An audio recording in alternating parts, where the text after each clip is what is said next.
Wait.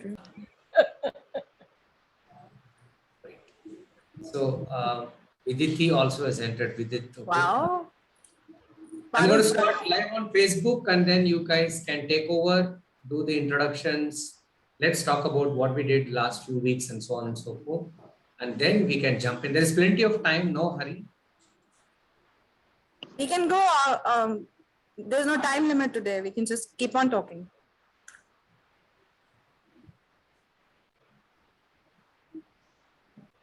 Are we live?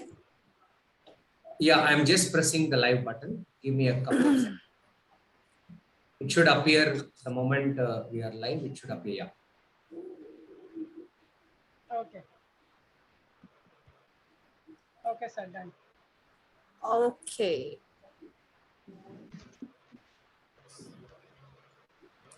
Good evening, everyone. Wonderful to see our team interviewing me for a change. Thank you for having me this week on AuthorSpeak and interview. Thank you so much. Over to you. Good evening, everybody.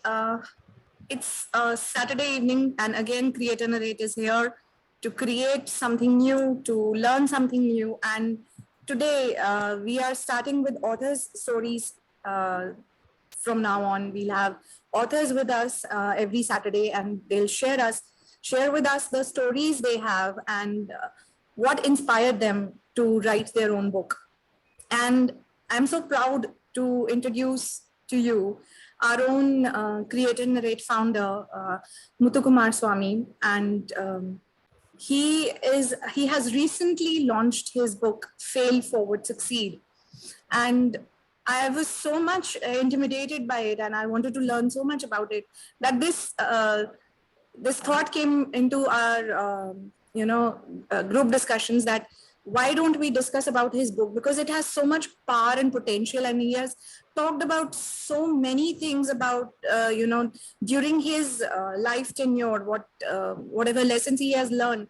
I wanted to discuss with him, and then I thought that it is a good idea that we talk on a platform and we learn from him the basic things. Why, there are so many questions which are springing from me, but let us go in a proper manner. And so first of all, I would like to invite him, and I would like to introduce him today with you all. All of us knows that he is super charming.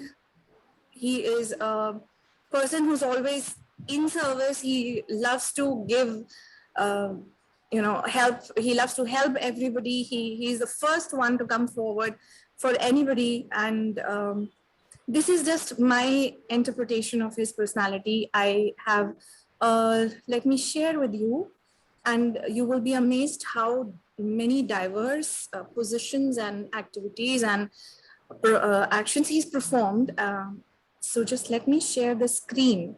And usually I don't read the bios, but today I have to read it today. So please pardon me if I'm just reading out. And here we have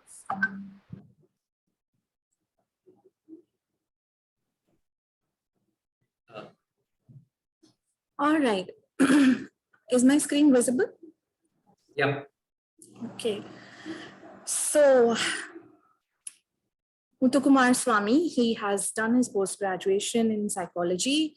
He is also an MBA in HR and technology management. Oh my God, I'm going to go out of breath here. So he's certified in professional ethics at workplace and cybercrime. He has also facilitated Guinness record world's largest recycling lesson. He's also a diamond member in TLC Cygnus. And it's a tough job. I know that because we are all there, and he's a constant motivator for us. He constantly is a role model. He constantly is in every activity of TLC, and he not only initiates it, but he makes sure that he's the best in that. And that's why I'm very, very proud to be, in partnership with this platform, Create and Narrate, which we have co-founded together. So you can just go through his bio, he has facilitated change management in Canara Bank. He has also facilitated 100 plus Wipro mission 10x in engineering colleges pan India. He has co-founded Clean Cities Foundation. He is also a principal consultant, IEC BCC Government of AP, institutionalization of municipal reforms. Oh my God. He is a social entrepreneur, board member of Jal Smriti, Leaf Industries, Ask Education Society. He is also a behavioral change and transformational coach. I welcome Muthuji, and I am out of my breath talking about your achievements. I give a podium to you unless I start fumbling again. Thank you. Thank you so much for the wonderful and detailed introduction. Actually, whatever I have done is quite pales in comparison what I have in my mind for the future. I think we will talk about that. We will talk about the present and the future because I don't prefer to rest on my laurels. Thank you so much, however, for that wonderful introduction. We welcome you wholeheartedly on this platform today, and we wish to learn many things regarding your book. First of all, congratulations on launching your book. It was a big project. It's not easy to be an author. We are having so many things inside us, but it takes a lot of courage and it takes a lot of motivation to pen down those thoughts, to come in front of the world and share your learnings or share your thoughts with the world. So we are starting this interview, and I would like Siva to please begin with the first question. As he has been your accomplice in shaping up this book. So how was it, Shiva? What was the journey like? And how are you also involved in this shaping of the book, Fail Forward, Succeed? Oh, thank you so much for the opportunity today. And I'm so happy that he has released his first book, at least now. Why I'm saying I'm so happy because I never thought that he would come up with a book, firstly, because I have seen him addressing lakhs of people. I've seen him impacting lakhs of people. Because whenever he used to address a meeting, there were around 1,000, 2,000 people. He has a habit of impacting people. And another important thing is that he has risen to the level of this actually. Okay, not just overnight. It took a lot of difficulties actually. He faced a lot of difficulties. And another interesting thing is that when I asked him, what according to you is success and failure, he says nothing. Both are same to me. He never said failure is different or success is different. He never said all those things. So another thing I want to, bring it to the discussion here is, I'm a firm believer of every success has gotten failures and every failure also has gotten some successes in it. The moment he said, I'm writing a book about failure and success, I thought, because to us, he has been so successful throughout his life because he has been doing so many miraculous things, mischievous things also sometimes. So to me, actually, he has been so successful throughout his career, but he has transformed into different personality year by year. He was a cashier first, and then he got into some other thing, education. Then he got into waste management. Then he got into government services. He got into TLC. He got into other things. Now he has come up with his own book. And every part of his journey is so successful, according to me, so successful. But behind those successes, he has seen so many failures. So if you want to restrict failure just to the output, he may be a failure. But if you want to attribute that failure to the attempt, he has been so successful, he never failed in his life. Because always, whether you want to attribute your failure or success to the output, that's what matters.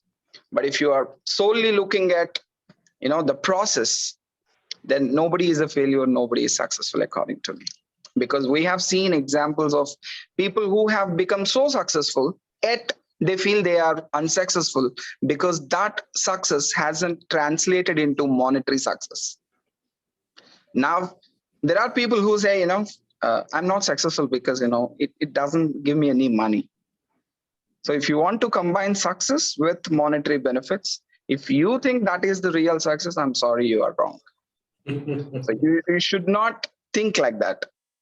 So always one question, I never asked this question, though I was editing his book, I was going through his book, I was trying to, don the character of Muthuji into that book, everything I was doing. But one question I never asked him, what actually motivated you to write this book? Okay, I will take it as the first question. Because let me just put a tagline to that, because I've never seen you taking inspiration from anyone, because you are a person who motivates inside, who you get that motivation inside. You take inspiration, but up to some extent. But writing a book definitely needs some kind of inspiration or motivation from others. So what motivated you? And another question attached to that is, why failure and success? Thank you. There were so many kind words you said about me, and even the context you have said so beautifully about how success and failure is one and the same if you can have a detached attachment towards whatever efforts that you make, how it doesn't bother you whether you succeed or failure. So you said the context very beautifully, and I will take my first part of your question is, why did you even think of writing a book? Okay.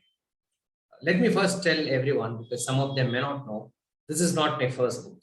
This is my first self-published book.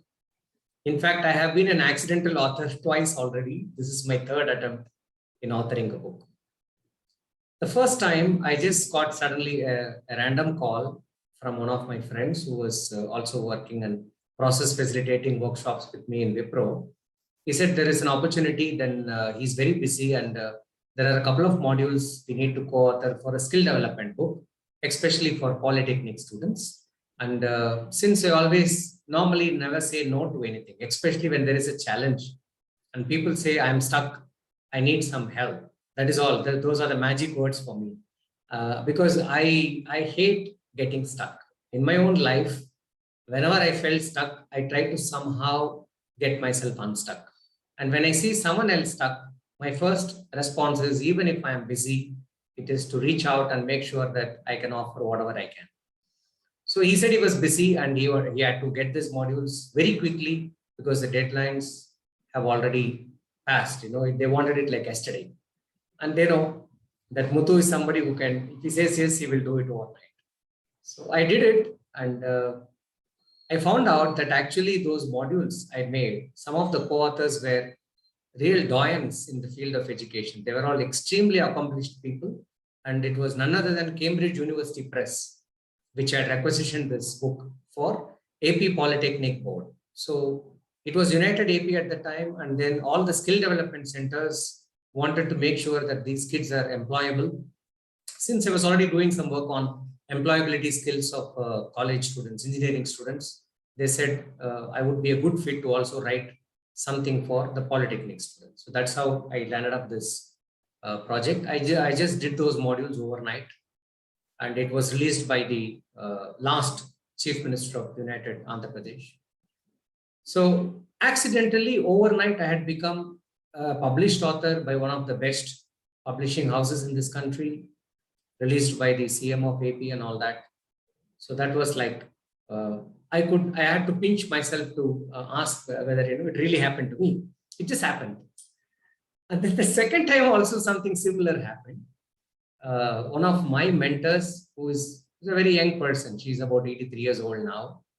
And she had written a book on how to manage waste right from a village level to cities, big cities, even 10 lakh plus cities. So she had some ideas, because she is the person who was the reason for solid waste management rules to come into vogue. She was the person who constituted a Supreme Court committee because of her public interest litigation. So even at that ripe old age, she had the interest to serve the society. And she had written something and she said, I need some help. I want somebody to go through it. I want somebody to add some modules, especially on behavior change management.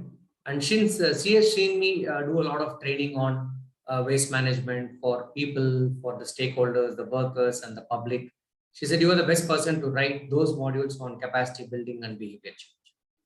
So I not only went through our entire book, edited it, and also added my modules to it, created a cover, I did everything, whatever diagrams were required for some of the push cards and things like that we had designed. So that also was done just like that. It was a lot of fun. We just sat on a Sunday. We just discussed what needs to go into the book. She had already done 90% of the book. So I just had to add some 5 to 10%. And then the book was ready. But this time we didn't find a publisher. So we went to Swachh Bharat mission because it was a big ticket project. So we told the mission that we have a book which can be very useful to guide people to manage their waste. It was not theory, it was all full of practical ways in which you can actually take ideas from this book and implement it. So they said, okay, fine, there is no need to publish it. We can make it an online guidebook so that people anywhere in India can download it. So I had not only become an author accidentally, I had also become an e-book author accidentally. And Swachh Bharat mission had made it the guidebook. So I was like happy, right? Okay, without any effort, without having to plan, things just landed on my lap because I was doing something. People found that I could, can contribute to their existing book, and I co-authored it. And suddenly last May, the pandemic was there. We were all stuck at home. I had joined this community just out of boredom because I always like to learn something new. Every year I ask myself when my birthday comes, what is it that I have learned new? So last May, I just had this opportunity to join this coaching. I said, okay, if I'm just going to sit at home, let me see how coaches function online because my career has always been offline. So I took up this coaching in TLC and they said, one of the things that you need to do is author your own book. So they usually have a slide showing who all has authored their books. And they were asking me, give me your book. And I was searching my entire house. I could not find the first book that was released by the CM of AP. I couldn't find it anywhere. Somebody had borrowed it. There are two types of readers. Readers who go through the book and readers who let the book go through them.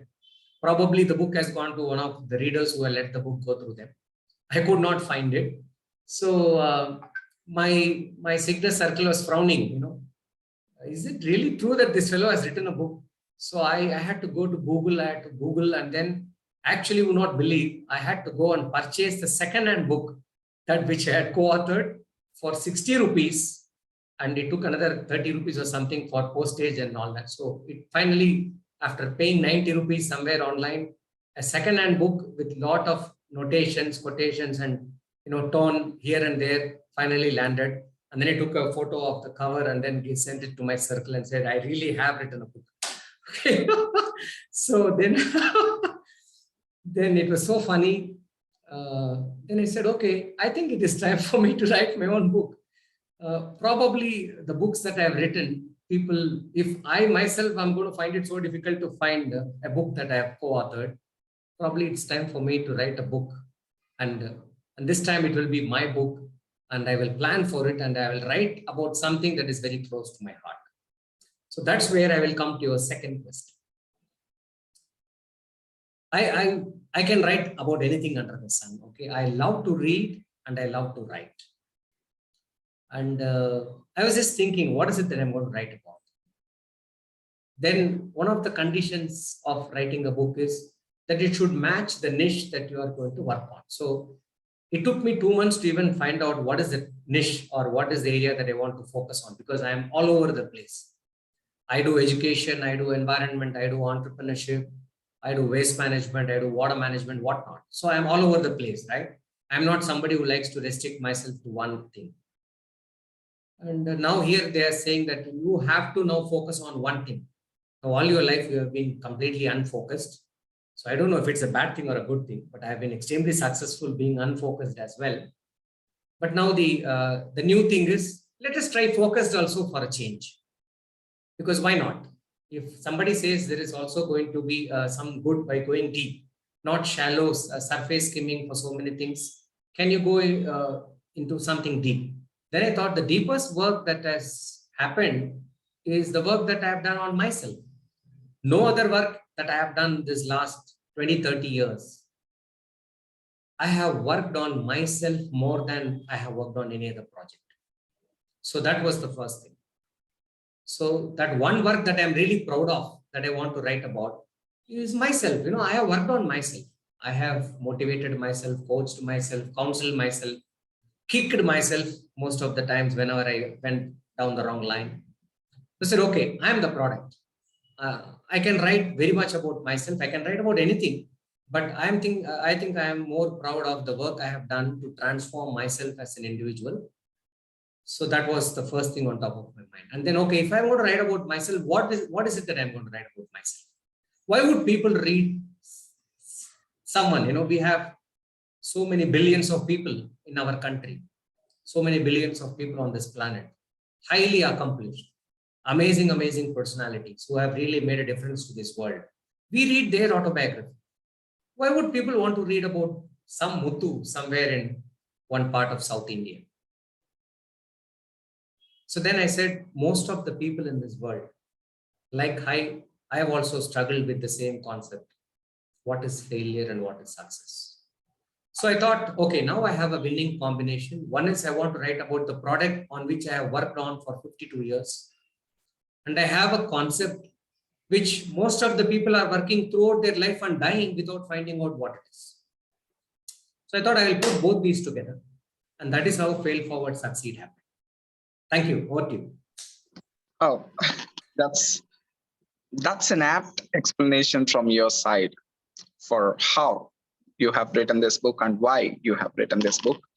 And that takes me to the next question. Okay, whoever reads your book, they first find out that there are so many transformations in your career. The first thing, from a cashier to a family run business, then to an academician, then a management expert, then a government advisor. So many transitions are there. So many transformations are also there. So, but for every transformation at every stage, you might have needed different skill sets. For a cashier, the skill sets were different. For an academician, the skill sets are different. For a government advisor, the skill sets are different. Okay. Can anybody become successful with the skill sets they have without going to another skill set or without thinking about acquiring another skill sets?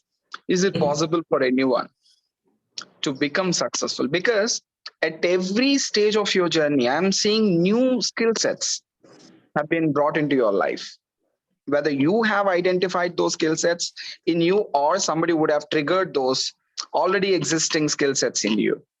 So how does this happen? If you take a normal individual, if he is not coping up or if he is not doing well with his existing skill sets, if he finds that he's not good at something, what is the way to become successful? Does he have to change his skill sets or does he have to acquire more of the existing skill sets?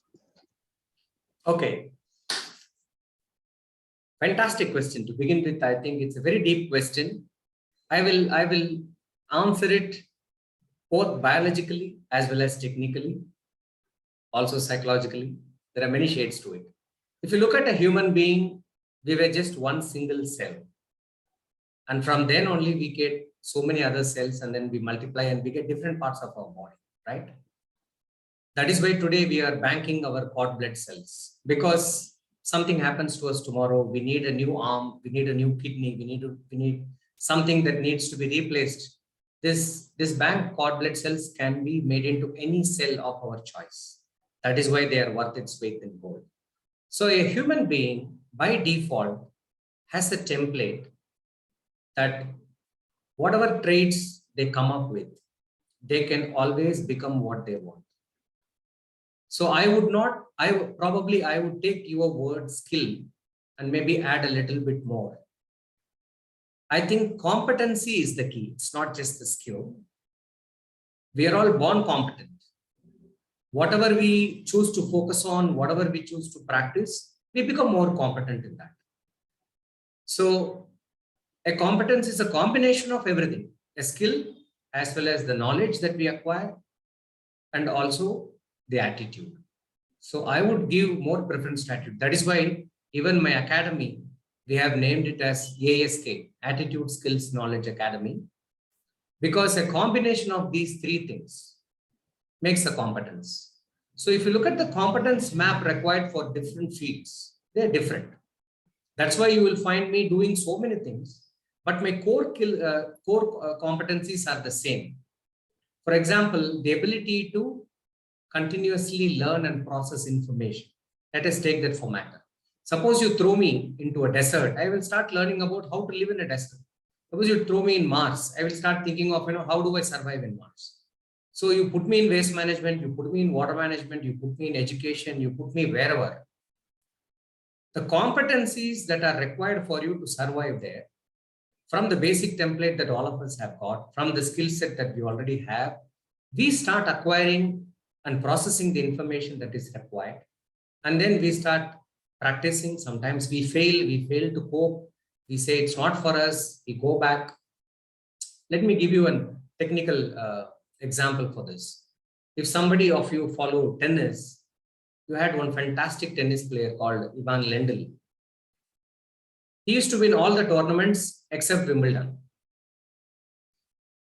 Similarly, if you look at our Roger Federer, till Rafael Nadal was in the finals, he could not win the French Open, which means he could win all the other Grand Slams, but French Open was eluding. So we may be very competent in certain fields. We are predisposed to be strong in certain fields. However, it is not impossible for us to win. So some of these people have shown us that with persistence, with hard work, which can never be replaced, you can be naturally good at something. But your persistence and hard work can make you definitely acquire the skills, the competencies required for any field.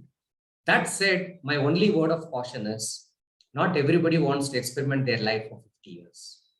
Suppose you are able to find your specialty, your core competency, and you are extremely good at something. Like someone is a musician, they would love to produce world's best music. Why would they want to go and try to be an engineer?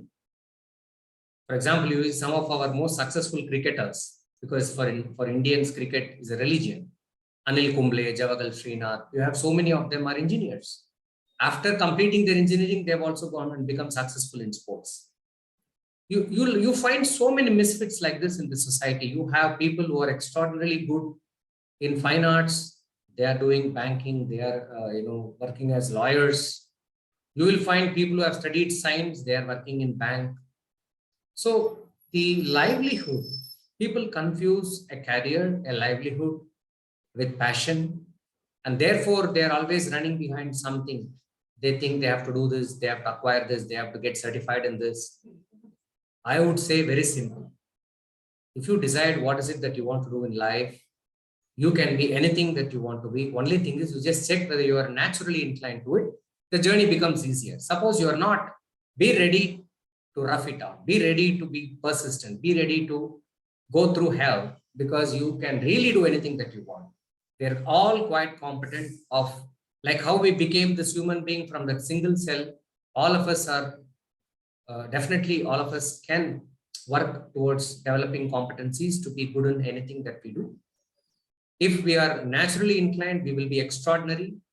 Otherwise, we will be mediocre. So we have to decide whether it is okay to be mediocre or to be that super confident, super achieving, extraordinary person who does it very, very stress-free, who does it very easily.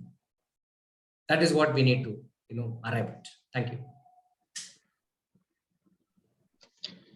Again, wonderful explanation. One has to look at what he has come to this world with, firstly, rather than looking for new things in life. And I just want to, give you an example about myself, okay, with respect to success or failure.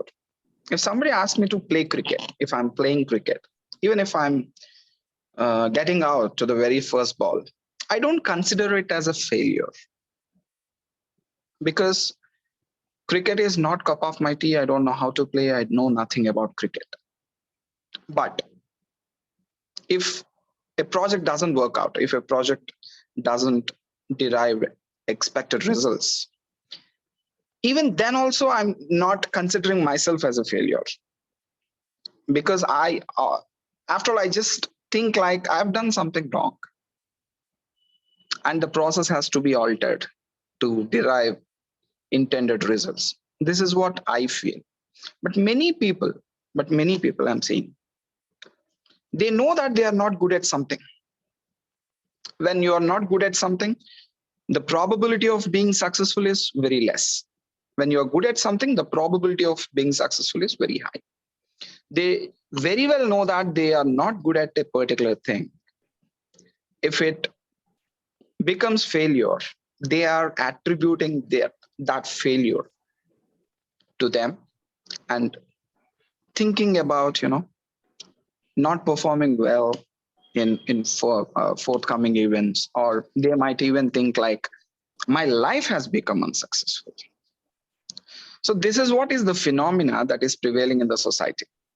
Firstly, a self-assessment is what is required firstly, because once we do that self-assessment, whether we can attribute a failure to us or not will definitely be evident to us. But that self-assessment is something missing in the society. Nobody is ready to do that self-assessment, but they are feeling for the failures. So I have seen such instances in your life, okay, where you thought yourself was competent, but society considered you to be incompetent by looking at few things of yours, features of yours. How did you think at that moment? And what made you to think that I can be the change agent? Wonderful question. See, GE came up with a concept. GE is one of world's most respected organizations, and they have a rich, what do you call that, legacy of going all the way from all the great scientists who have come up with wonderful inventions and innovations for the company. They have a concept called first time right, FTR. I have a concept called fail forward. Okay. So I believe in failing fast, failing early, failing forward, and failing better. But GE has exactly the opposite concept. It's one of the most respected organizations in the world. They say, why do you have to fail every time? It is costly affair. If I try to fail in something, if I launch a product, every year 30,000 products are launched, 30,000 brands are launched, but 98% of them fail. So they have a concept like, let us make sure that we plan everything to the T so that we get it right the first time. Okay. So there are organizations, there are entities who go through the kind of process, the strong process to make sure that they don't fail. And it is not easy. It is tremendous hard work. It is tremendous smart work to be able to get something first time right. So there are people who do that because of the competencies that the team has got, because of the leadership, because of the vision, because of the planning, because of the execution of the plan. Now, when it comes to me, I don't think I would be definitely accepted in a culture of GE, because they don't want somebody who likes to experiment with failure and likes to try and learn on the go. So first thing is, there are people who will always frown down upon you. There are people who will say, whatever you did, whatever you tried, whatever trials and tribulations you had, they don't matter. Because I think it is a waste of time. You have wasted your time, you have wasted others' money, you have wasted your money. Time is a very important resource. You cannot keep on experimenting and failing over and over again. At what cost? So even some of my own family members don't look up very highly when I try and attempt something and fail. It need not be the world. Okay, it can be your own brother, it can be your own sister, it can be your own spouse, it can also be your client for whom you're doing a multi-million-dollar project. Not everybody is ready to fail, and not everybody is ready to bear the cost of failing. So I only think like this: if there are some entities, if there are some clients, if there are some people who want to plan and make sure that their performance always ensures that there is some success, either it is monetarily or it is in terms of the project goals, they have to ensure success. They are working day and night for that. Fine. I fully accept, I fully admire their vision that they don't want to leave anything to chance. But in my experience, in my life, I have seen even the best intentions, the best projects, the best processes fail. Take for example, how many rocket launches India has done. How many times these rockets have landed in the Bay of Bengal? Before India has become one of the world's best in space technology today. It has not happened overnight. They have taken their rockets in cycles. They have taken their rocket parts in bullock carts. They have taken their rocket parts by hand and assembled them and sent it into space, only to see it fall in the Bay of Bengal and make a mess. When the best scientists in the country with millions and millions of dollars of budget, they are ready to fail and they are ready and okay with their rocket falling into the Bay of Bengal, why should I worry about some of the small things I tried? I just go have a ball. So there are two types of people who take the most meticulous planning and execution to ensure that they are always succeeding.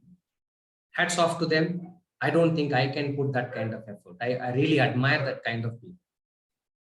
Another client, I talked to you about ISRO, another client.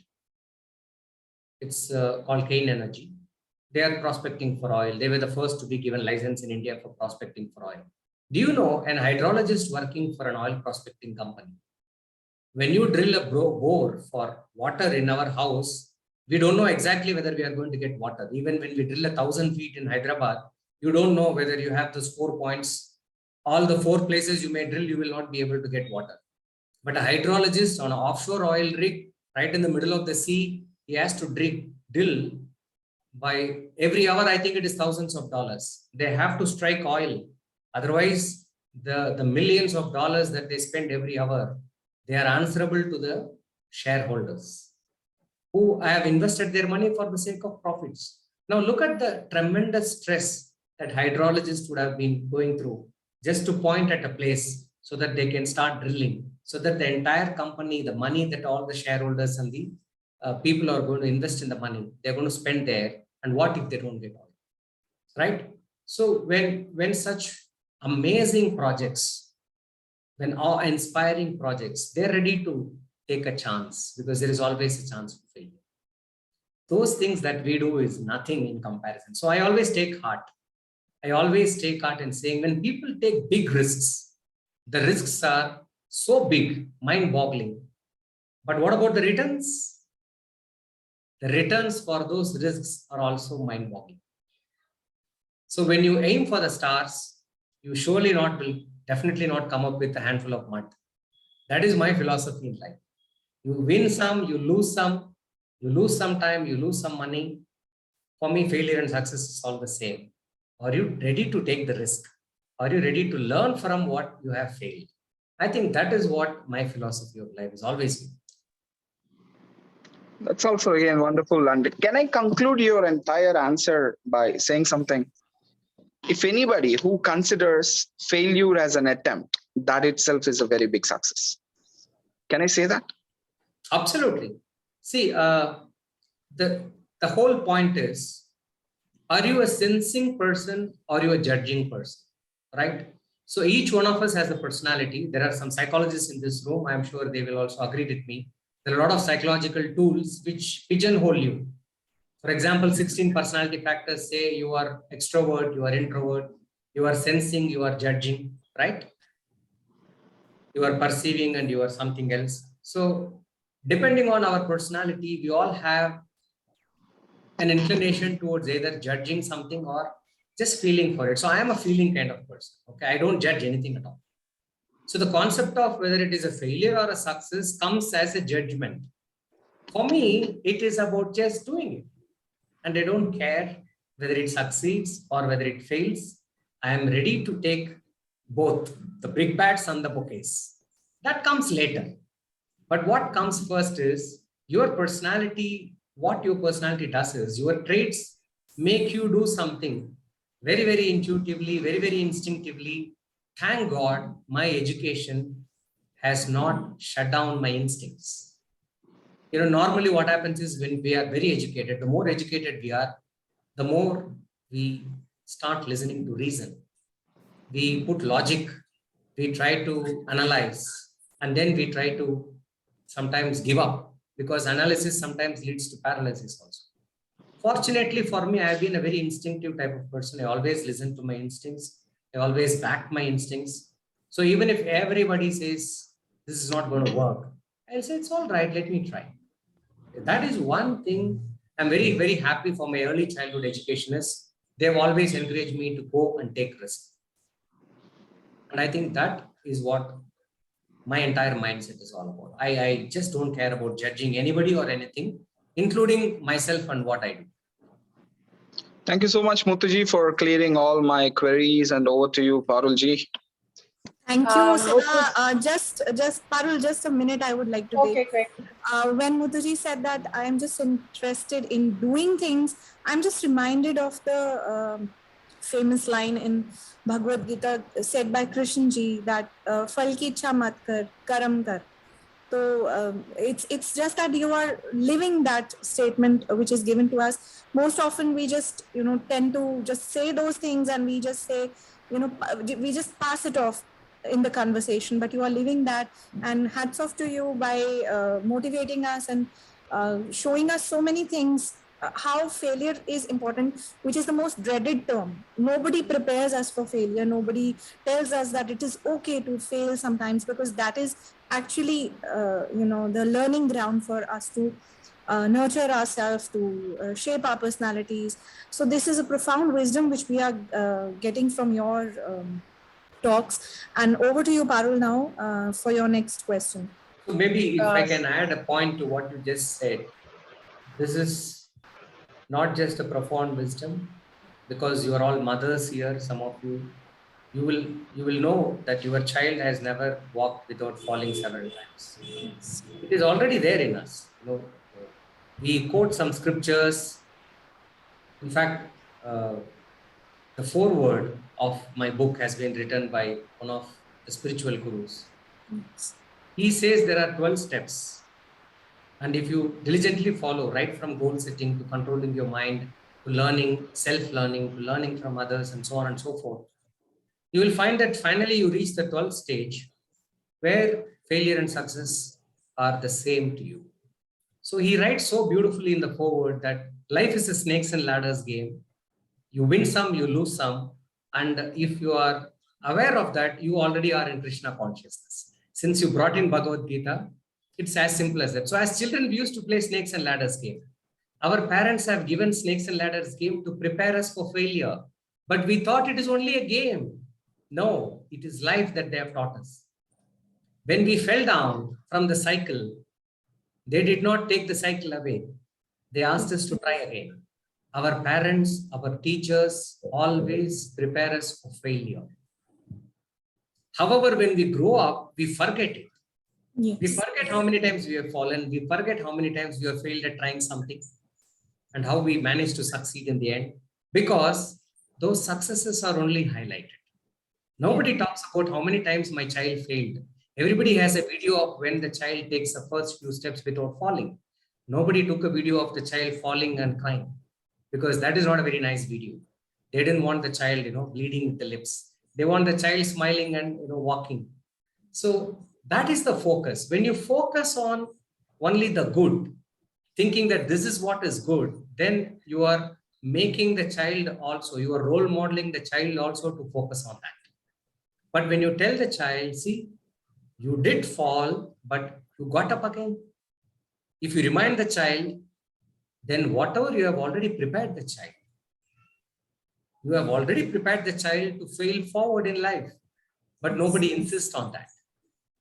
That is what we need to do. We need to go back and tell them it's okay to fail. It's fine. Get up, dust up, go forward. Okay, Parulji, over to you. Muthuji, we were all here to question you, but listening to your talks, I think we are all in a session of motivational type. A speaker is speaking, motivational speaker, and we all are mesmerized listening to you, and we can keep on listening to you. Really, sir. So nice of you, sir. You are sharing your failures, the way you have conquered them, and telling us also how we should tackle them and how we can teach our children also how to overcome these failures. Thank you so much, sir.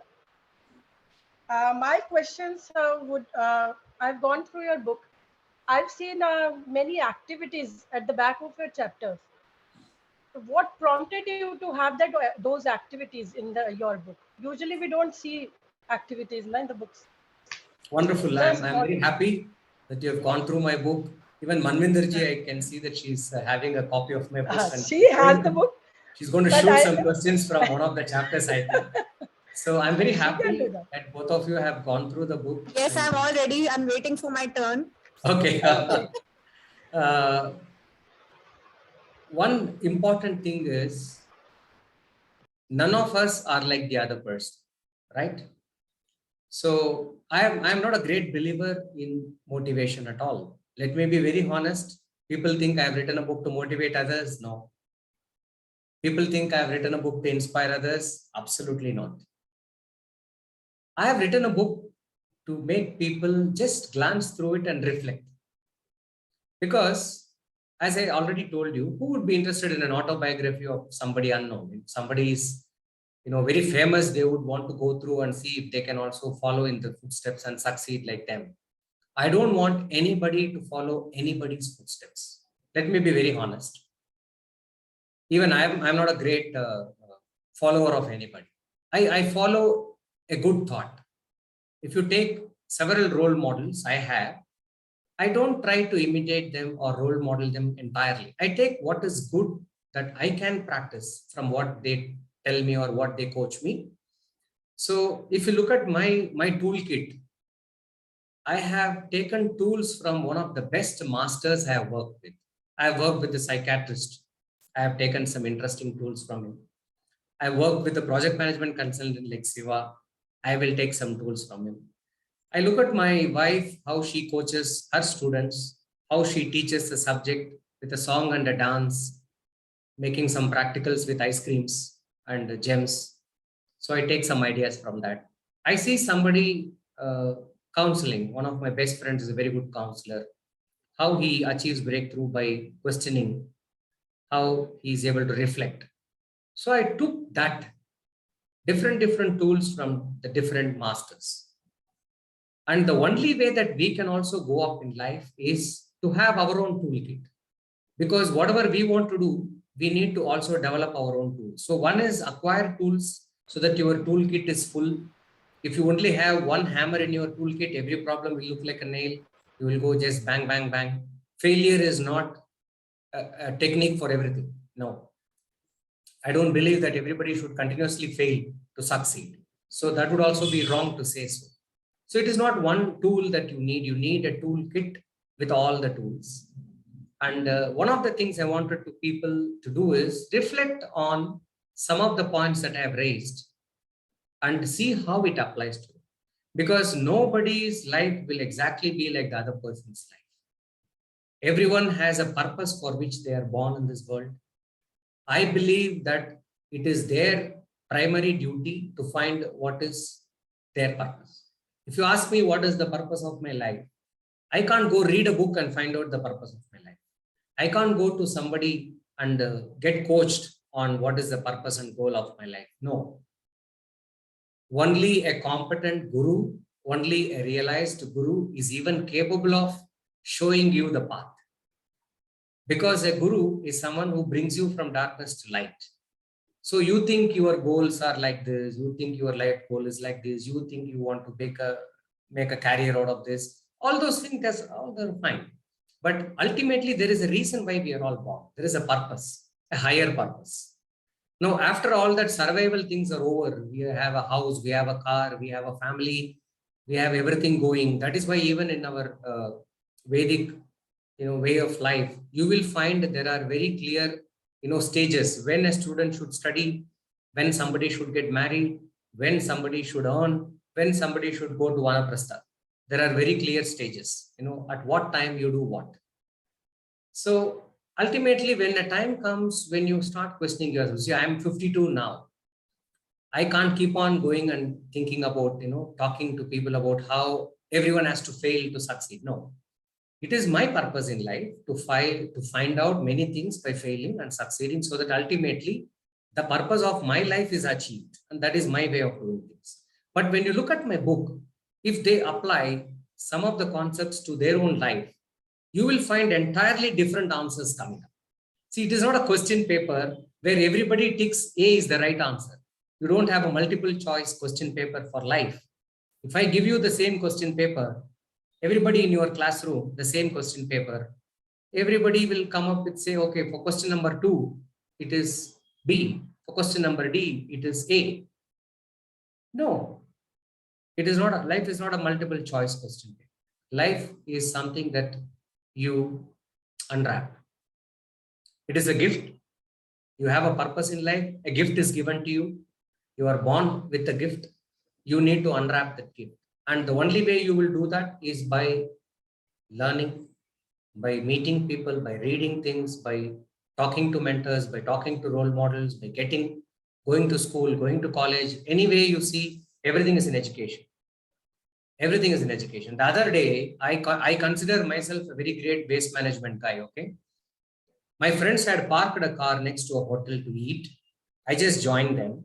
And there was one guy standing with a, sweeping, pole. He was having his, and he was waiting there. After I came near the car, we were about to get into the car, just happened 2 days back. That guy smiled and said, sir, I'm just waiting for this car to be removed. I have cleaned the entire street, but there is some patch just underneath the car I have not swept. I was like shocked. I have trained so many sweepers. I have trained thousands of them. I have seen hundreds of cities I have gone and traveled. But this boy, I'm sure he's middle-aged. He's not even a small boy. He's a middle-aged guy who has done his duty. He's about to go home, but he was waiting with his broom for our car to be moved so that those 2 plastic wrappers that were underneath the car can also be cleaned. Now tell me, I just stood there and I was reflecting. I took a photograph of him and I asked him his name and I said, you definitely deserve an award. You see that for him, the entire street, cleaning the entire street was not important. For him, that one patch under the car, that is the pride he takes in his work. Every day morning, he sweeps on the streets. It is hot sun, it is 40 degrees. And that small patch still matters to him. Now, I was reflecting the whole day. The whole day I was reflecting on what a great, work ethic this boy has got. What a great work ethic. So if you apply many of the concepts to your own life, every day you will get a new revelation. In fact, if I take my own reflections at the end of every chapter and I try to add something new to it, you will get an entirely new result.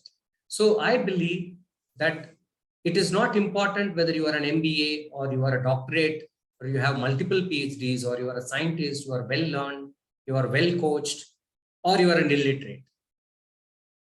You can be anybody. You can be highly learned. You can have zero education, formal education, I mean. But the ability to reflect. So that boy, his job was to make sure that the street is clean. His work ethic is, I have to make sure those 2 wrappers under that car also are clean. That is the kind of idea he has got about his work. Now that is brilliant. That's amazing. So that is how we need to reflect. So it can be an illiterate, it can be a highly educated person. It is not knowledge, it is the application of knowledge. It is the reflections, it is the activities that we do. It is the practice of the learning that we have got. That is why it is called fail forward. Many people confuse. When I wrote the title, many people said it is a book about failure. It is so negative. The word itself is so negative. Why do you want to talk about failure? This book is not about failure. It is called fail forward for a reason, because there is a difference between failing and failing forward. Failing means just trying to attempt something. This is not for me. Chhod denge. Bas, let us leave it at that. That is failing. Failing is giving up. Failing is surrendering. Fail forward is reflecting, learning. Why did I not manage to do this? Where did I go wrong? Can I do something about this? Maybe should I try it differently? Now remember when we were all children, when we were playing with toys, did we not get that eureka moment? We were trying to fit something and it didn't work and suddenly it clicked. And then you should have seen our faces, right? So that experimentation, that reflection, that action, I think that is what makes us successful. It is not the knowledge. Okay. Very true, Muthuji. When you say that we need to reflect, we need to think upon, we need to introspect ourselves while we get those knowledgeable, words from you. I am taken towards the next question, which immediately jumps out of this, is when you say people must reflect. When you wrote this book, who did you think you are targeting the book towards, or whom did you write this book specially for? Is it generic or is it some target audience you have in your mind? Absolutely good question. First thing is, I consider that I have not been very smart, that many of the clarity in concepts that I have got today at 52, imagine if I had got it at 25, how it would have been. So whatever clarity with which I am talking now, whatever reflections I am giving you now, whatever stories I am telling now, suppose I had the same kind of wisdom and practical common sense and the ability to apply that when I was 25, can you imagine what would have happened in the next 25 years? So I wish now I can go back and restart. So that is why I keep telling everybody, age is only a number. If you're 40 or 50, it's all right. You can still do something great. So that's fine. So to answer your question very specifically, it is youth. Even though this book would resonate with any adult, the purpose I have written it for youth is there is a context for that. I mean, who am I to say that everybody, all the youth should be very educated and enlightened and they should have failed by 25 and they should start succeeding after 25. Who am I to say that? Who am I to put 18 as the right age or 25 as the right age or 33 as the right age? No, I don't have any right, because when I've taken 52 years to fail forward, somebody may do it in 10 years or somebody may do it in 30 years. We never know. So the only reason is in 2017, even before the pandemic started, the World Health Organization had done a research on the mental state of the entire world. Because that was the time, I think, there are a lot of movie stars talked about depression.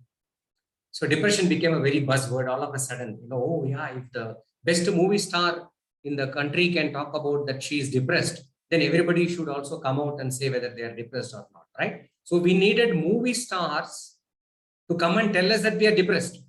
We did not even recognize that we are depressed. So to go back to World Health Organization, their report said India is already reeling in a mental health epidemic. So the pandemic came later.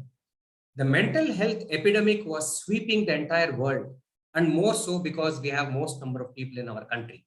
So next to China, they found out that India has the most anxiety-prone youth in the world. And in depression, we were even ahead of China. We were the #1 country, right? So when I started thinking of what to write, I remembered my youth, what I was going through, the anxieties that I had, the depression that I was going through. And I said, my God, it is not just those days, to tell someone that you're depressed. I was a psychology student, and in spite of being a psychology student, if I go and tell someone I am depressed, it's a stigma. They will think, okay, you need to end up in the mental hospital, right? So people never talked about what they were going through in their mind. Anybody at home who was not mentally stable was locked away. They did not even meet the guests. They were put away in some, really in a care where they will only be confined to that space. They were not even brought out in public. So it was so stigmatic that When I said I study psychology also, people used to run away. People never used to continue the conversation. When I used to go for a marriage or when I used to go somewhere, people used to never even, the moment they think you are a psychologist, that you can read their palm, you can read their face, you can read their aura, and then immediately tell what is going on. So people have all sorts of, confusions about this. It is not magic, right? Psychology is practical science. It's a behavioral science.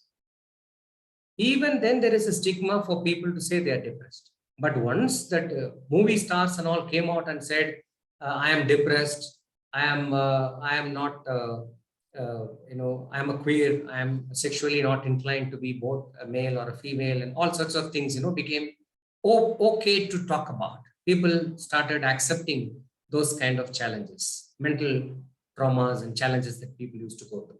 So that is why I wanted to write specifically focused on youth, because they are the asset for our nation.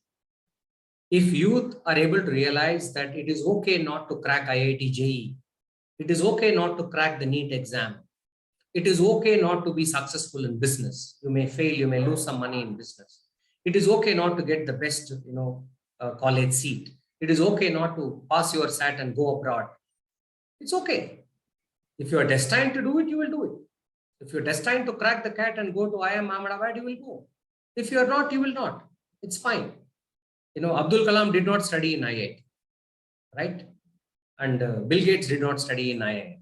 But all the guys who studied in IIT and IIM were going and working for them. So it's fine.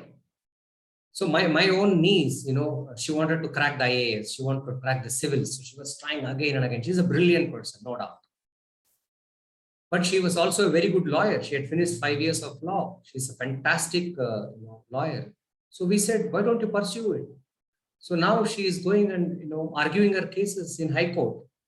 Within a few years, when she decided to focus on her passionate work. So there are people who need to understand, especially when they are young, that it's okay to give your best shot.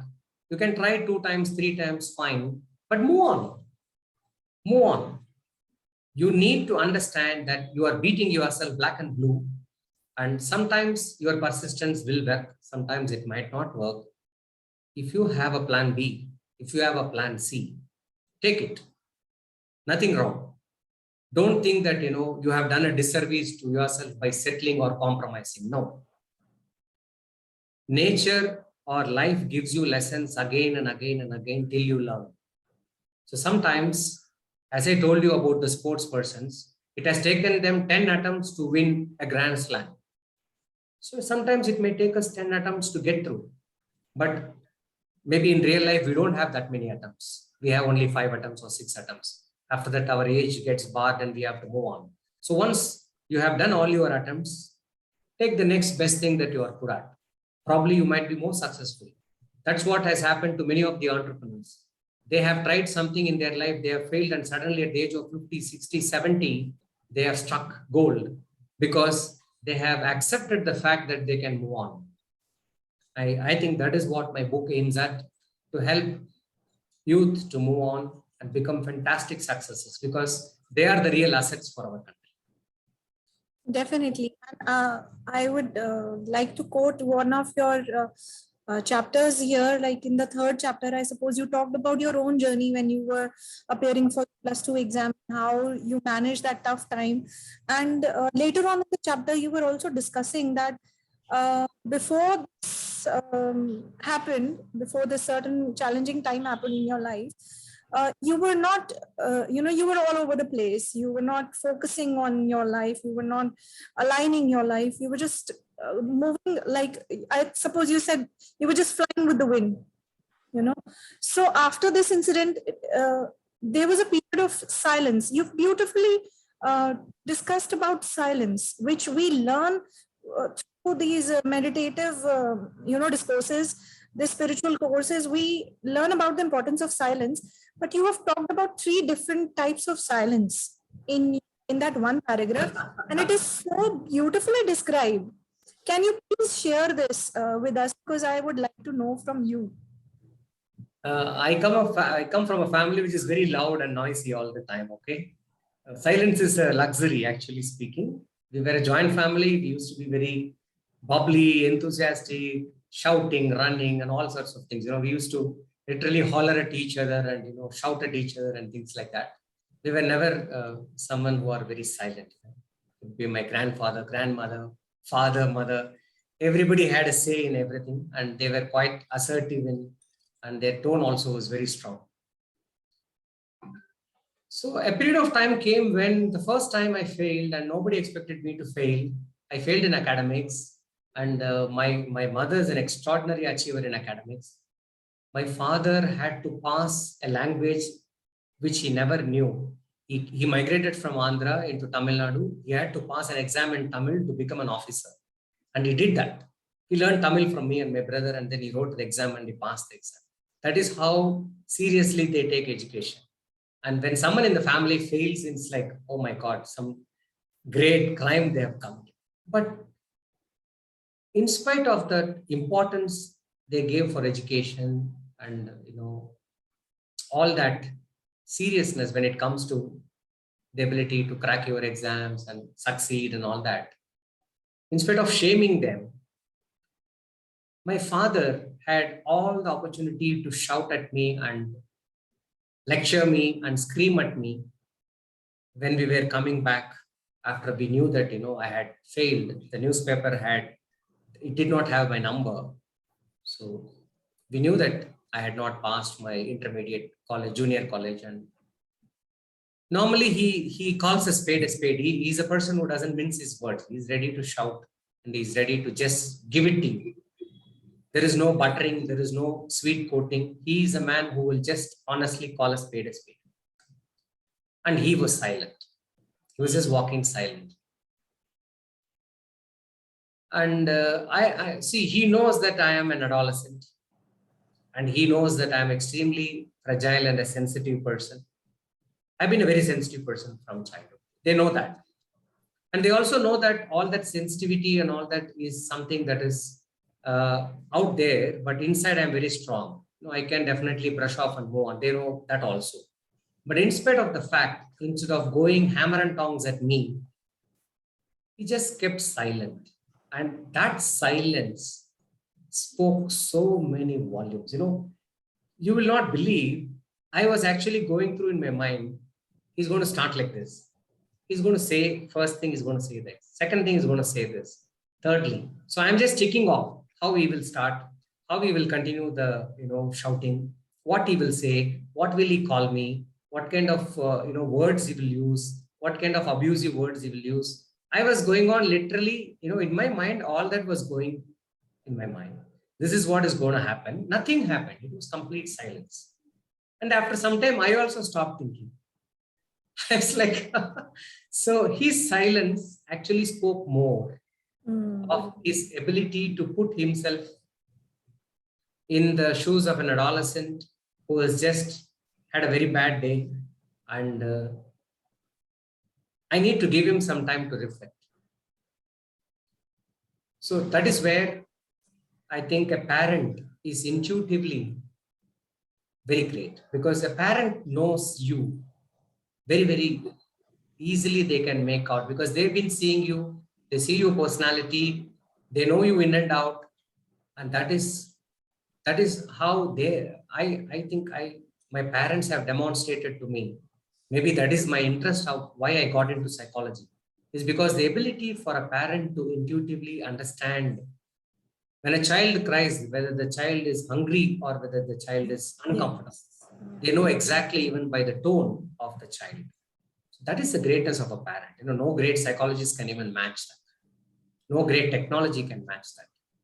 So probably that silence has taught me that reflection is the first lesson I need to learn. If my father can allow me to reflect what the father is expecting, from me perhaps is, he's going to think of what all I'm going to say and he's going to answer it himself in his mind, and let him stabilize, and then I will talk to him. When we reached home and my mother was serving us the lunch, she was also silent. The whole day was silent. But she was silent with a smile. She was not silent as serious like my father. Her silence was very, very calm, very assuring. It was like as if, if a smile can give you a hug without physically hugging somebody, if your smile can give you the sense of comfort and warmth, that kind of smile with a silence shows that it's okay. Whatever has happened has happened. I accept you as you are. You're my child. It's fine.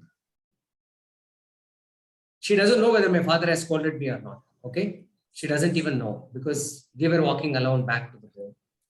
But she also was silent because she saw my father being silent, because that was very unusual. So she also followed the same thing. That is again a master class in partnership.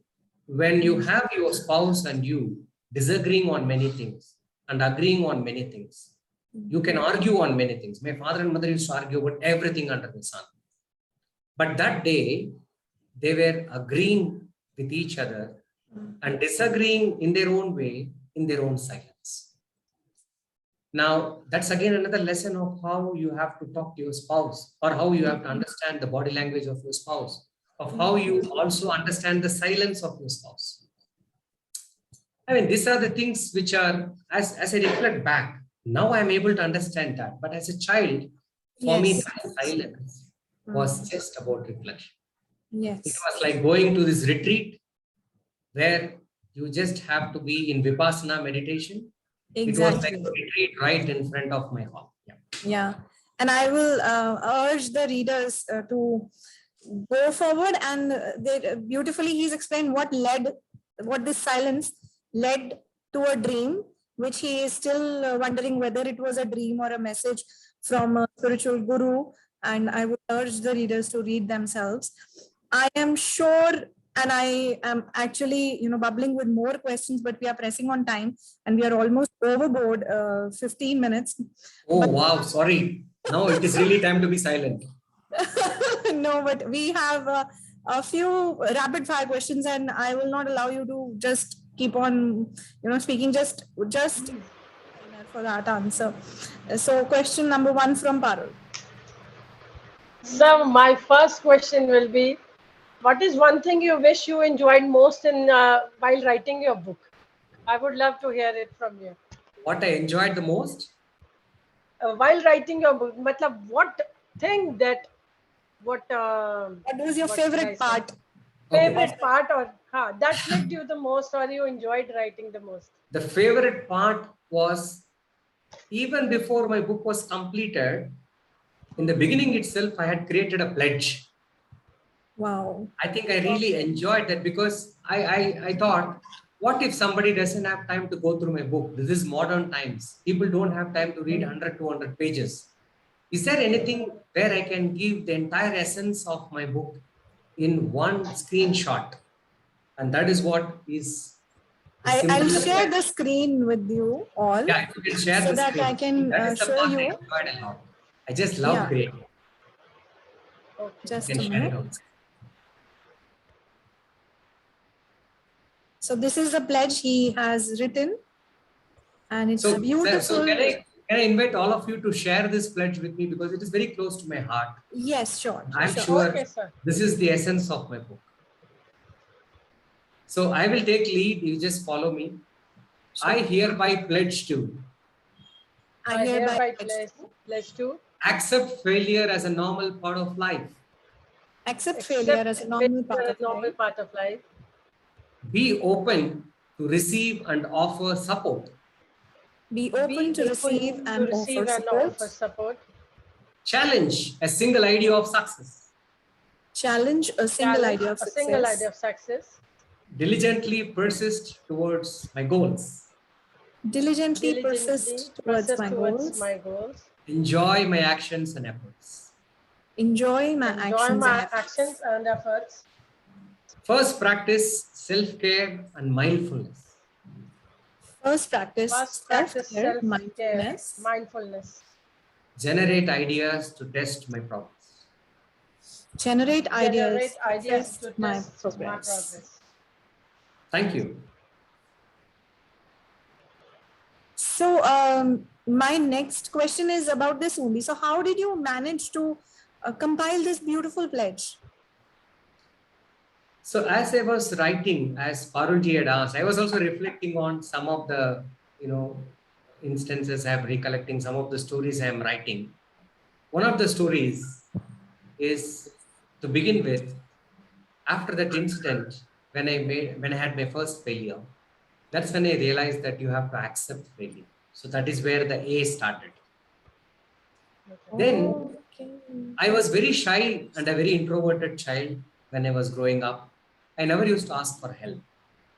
But the day I started opening up and asked for help, the universe just kept sending help. Even it doesn't stop till today. The moment you open up your mind, sometimes you don't even ask for help. You just think of, should I ask somebody for help? Whom should I ask for help? And suddenly the help just arrives.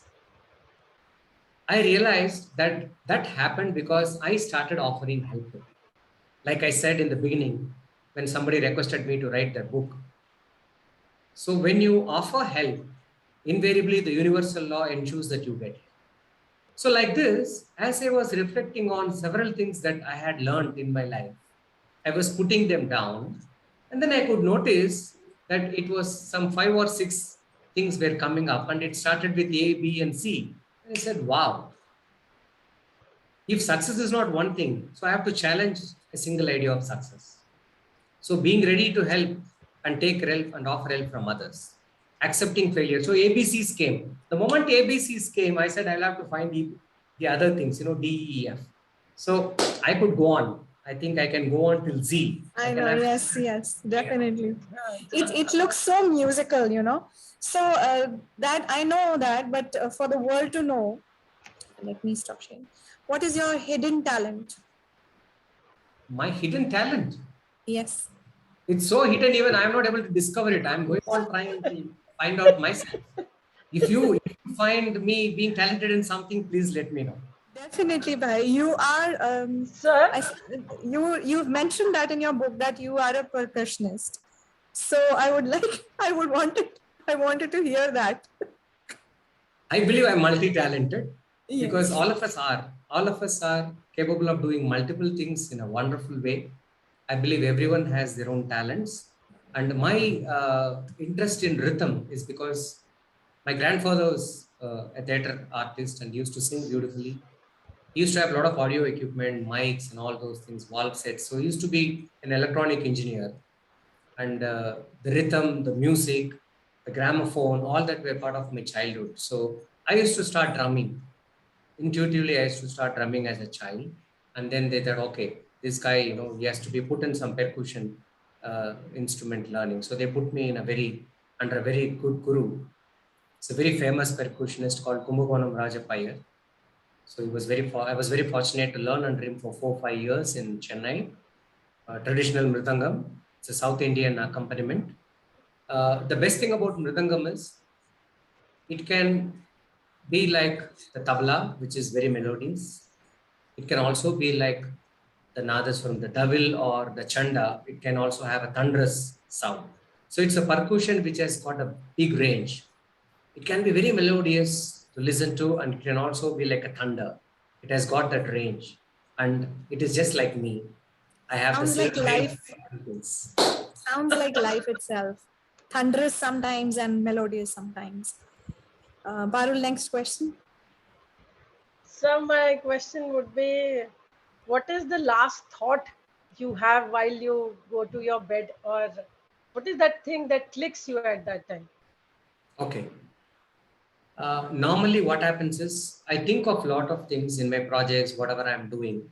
While I'm going to bed, I just try to take a deep breath, and I don't normally lie down till I'm really sleepy. Okay, one of the things is the moment I hit my bed, I go to sleep. That's always been God's given gift to me. I've never had insomnia. It's because I really work hard and I'm very tired at the end of the day. So much of mental, work. My mind is also very tired at the end of the day. So I thank that I have accomplished many things. I'm grateful. I just go back as I am walking to my bed. I look at what are the things that I have done well today. I'm happy about it. What are the things I need to do for tomorrow? What are the ideas? Where am I stuck? I just keep thinking about the things that have happened, and I'm really sleepy. I just go and hit the bed, and suddenly I get some ideas. I am about to go to sleep. I get some ideas. I just immediately wake up and note it down either in my phone or the notepad nearby, and then I go back to sleep. So most of the time, I lie down and get up again, which is very irritating for some of the people in my family. Okay. Okay, sir. Okay, so we are coming to the last but not the least question.